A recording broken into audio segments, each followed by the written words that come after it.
जय श्री हरि विष्णु। राधे राधे दोस्तों, आप सभी का मेरे चैनल में बहुत बहुत स्वागत है। आज हम आपके लिए फाल्गुन मास शुक्ल पक्ष अमल की रंग भरी एकादशी व्रत कथा लेकर आए हैं। तो दोस्तों, कथा पूरी सुनिएगा और अच्छी लगे तो प्लीज लाइक, चैनल को सब्सक्राइब जरूर कीजिएगा। मानधाता बोले कि हे वशिष्ठ जी, यदि आप मुझ पर कृपा करें तो किसी ऐसे व्रत की कथा कहिए जिससे मेरा कल्याण हो।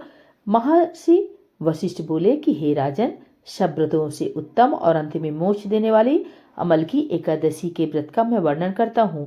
यह एकादशी फाल्गुन माह के शुक्ल पक्ष में होती है।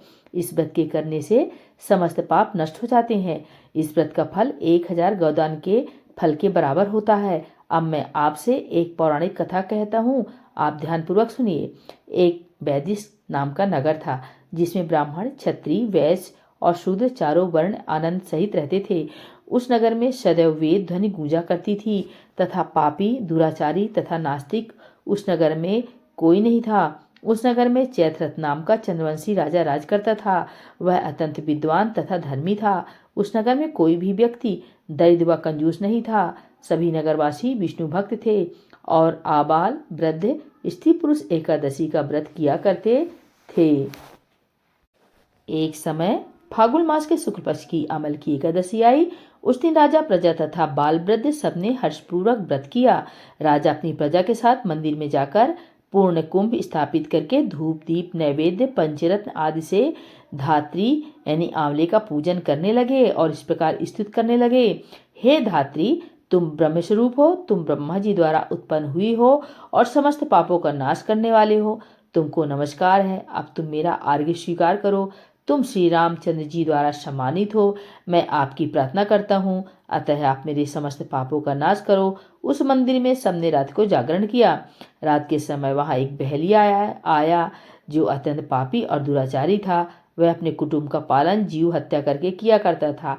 भूख और प्यास से अत्यंत व्याकुल वह बहेलिया इस जागरण को देखने के लिए मंदिर के एक कोने में बैठ गया और विष्णु भगवान तथा एकादशी महात्म्य की कथा सुनने लगा। इस प्रकार अन्य मनुष्यों की भांति उसने भी सारी रात जागरण जागकर बिता दी। प्रातःकाल होते ही सब लोग अपने घर चले गए तो उसने बहेलिया भी अपने घर चला गया। घर जाकर उसने भोजन किया। कुछ समय बीतने के पश्चात उस बहेलिया की मृत्यु हो गई।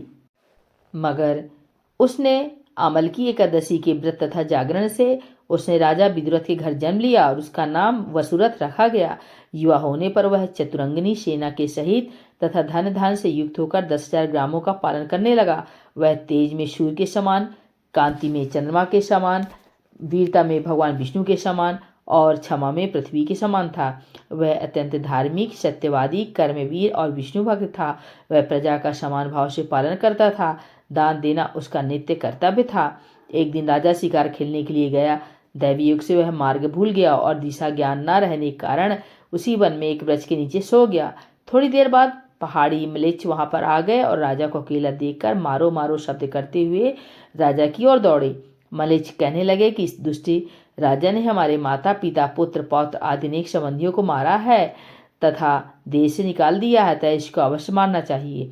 ऐसा कहकर वे म्लेच्छ उस राजा को मारने दौड़े और अनेक प्रकार के अस्त्र शस्त्र उस पर फेंके।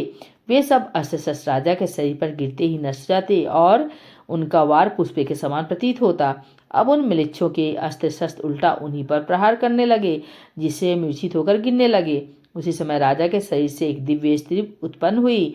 वह स्त्री अत्यंत सुंदर होते हुए भी उसकी भ्रुकुटी टेढ़ी थी। उसकी आंखों से लाल लाल अग्नि निकल रही थी, जिससे वह दूसरे काल के समान प्रतीत होती थी। वह स्त्री म्लेच्छों को मारने दौड़ी और थोड़ी ही देर में उसने उन सब म्लेच्छों को काल के गाल में पहुंचा दिया। जब राजा सोकर उठा तो उसने म्लेच्छों को मरा हुआ देखकर कहा कि इन शत्रुओं को किसने मारा है? इस वन में मेरा कौन हितैषी रहता है? वह ऐसा विचार कर ही रहा था कि आकाशवाणी हुई, हे राजा, इस संसार में विष्णु भगवान के अतिरिक्त कौन तेरी सहायता कर सकता है? इस आकाशवाणी को सुनकर राजा ने अपने राज्य में आ गया और सुखपूर्वक राज्य करने लगा। महर्षि वशिष्ठ बोले कि हे राजन, यह अमल की एकादशी के व्रत का प्रभाव था। जो मनुष्य इस अमल की एकादशी का व्रत करते हैं वे प्रत्येक कार्य में सफल होते हैं और अंत में विष्णु लोक को जाते हैं। बोलिए एकादशी माता की जय, भगवान विष्णु की जय। हर हर महादेव।